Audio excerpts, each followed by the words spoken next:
Hello everybody, welcome back to 10 Minute Reviews. I'm Jason. This is my fuzzy co-star Freya. Hey Freya, hey baby. And we're bringing you we're bringing you today's video.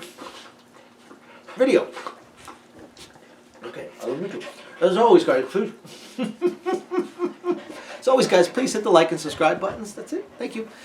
And we'd really appreciate the support. We're going to do this anyway. We love to talk about books is what we do, but just a small family channel, so any support you guys might want to give us, likes, subscribes, make a huge difference to us. Really appreciate it.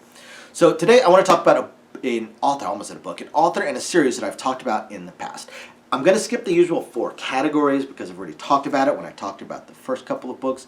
So I want to talk about Misty Vixen and her series Monster Girl Inn. Monster Girl Inn 3 just came out and I just finished it, so I thought I would talk about it. I'm actually a big fan of this series. I'm getting more and more invested in the series as it goes.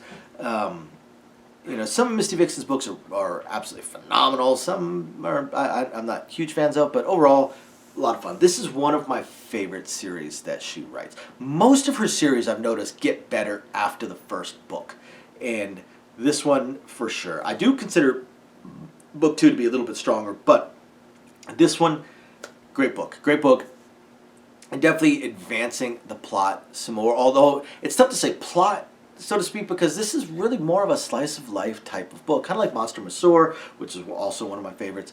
It's sort of a slice of life, but they get into these little adventures. So we are back with our intrepid group: Victor Wolf, I believe, Victor, Nix. I can't remember the other names.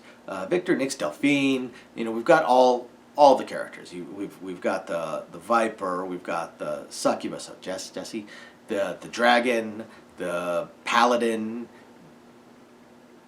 The Harpy shows back up. The Dryad shows back up. We finally get introduced to a werewolf. It's pretty cool. So the book really takes. Oh, plus the Dark Elf, Alona. So the book takes off from pretty much from the end of book 2. They've got, you know, they managed to save Ilona, but she's still in her coma. So, you know, they try and get Hazel to help. Meanwhile, Delphine is still worrying about basically the debt she owes her goddess, and her goddess actually owes a debt.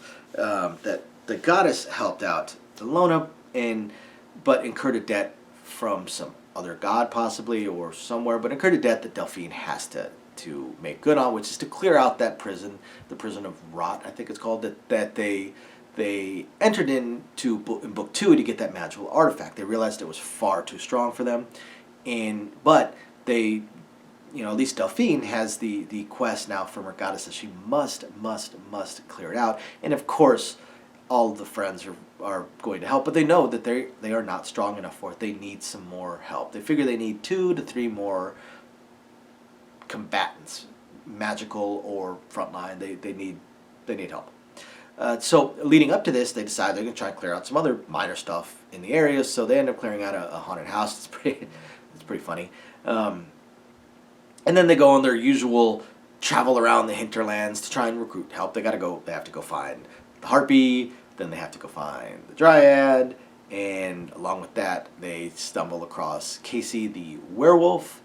And of course, we know where this is going to go, because just like Nix, she is a 6.5 to 7.5 foot tall beast of a woman, and we know where Victor's tastes happen to lie.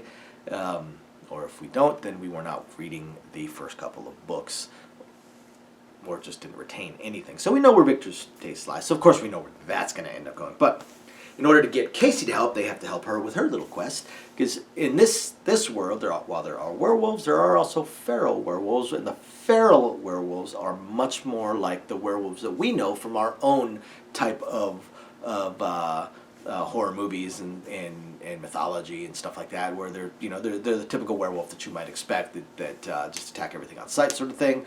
Whereas then you've got your werewolves like Casey that are just people that happen to turn into wolves. They're not a danger to others, but they hunt down the feral werewolves. So he has to help Casey with the feral werewolves. So of course the group does. They help her with the werewolves. She agrees to help them with the prison.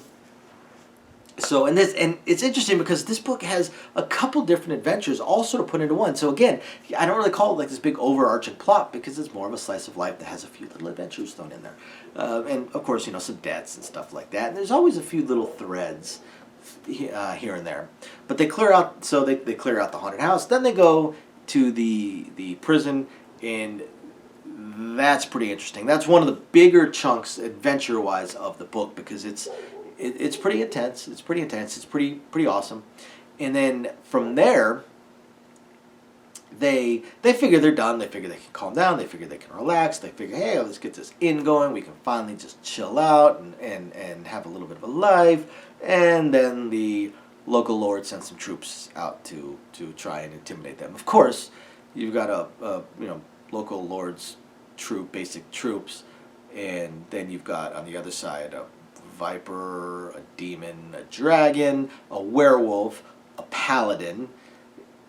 Yeah, it's kind of stacked the wrong way. So, but Victor does not want a war because his idea is or at least the entire group, the family as it's turning into, or even clan, their idea is an inn where everybody lives together peacefully. That's the idea. Peaceful coexistence. A way for the wood dwellers and the village dwellers to, or the humans and the monsters, however you want to look at it, to meet, to get along, to develop trade, to develop interactions, and maybe just to eventually blend into one more seamless society. That's always the goal. Right now they're just so separate. So of course he doesn't want a war. So he tries to maintain calm while still keeping them, of course, away from the inn. Then he goes to meet the local lord, which naturally Hazel, the local redheaded witch, just so happens as to know this lord and his daughter. So they go meet with them, work out a couple of deals, which of course leads to yet another adventure, this time in a frozen valley. And that turns interesting. Sometimes I gotta say Nyx is a dumbass. And then from there, theoretically, things sort of settle down. The book does end on a very, very positive note. The inn is finally open. The inn is finally open to customers, and they even have a couple customers show up. So pretty cool. I'm hoping this isn't the end, although it definitely strongly feels like, if nothing else, almost like a 3-book arc is completed. The inn finally opening, customers show up, things are at peace, they don't owe any debts. It's pretty cool. But I hope the series does continue. The characters are very, very interesting, and I like how there's a whole lot. I mean, there's some, but there's a whole lot less wink, wink, nudge, nudge stuff, and a lot more plot and a lot more book. The plot in the book, it's fun, it's entertaining. Definitely something I want to continue reading. So I hope you guys want to check it out. They're very easy reads, guys. They're quick, easy reads. Exactly the kind of books that you're looking for kind of like your daily entertainment. This is the sort of this series, and the books in the series are kind of what you have on your phone, on your Kindle app, or in your Kindle, in your pocket, or in your purse when you're out running errands, or something to read while you're on break at work. Short, easy reads, quick, fun, engaging. Probably going to finish it in a day or so, or a couple of days, depending on your errands and stuff like that. So, hope you guys find this interesting. Thank you, everybody, for watching. Please email me any ideas. You guys have any books that you guys think I should check out, for sure. We'll catch you guys next time. Bye now.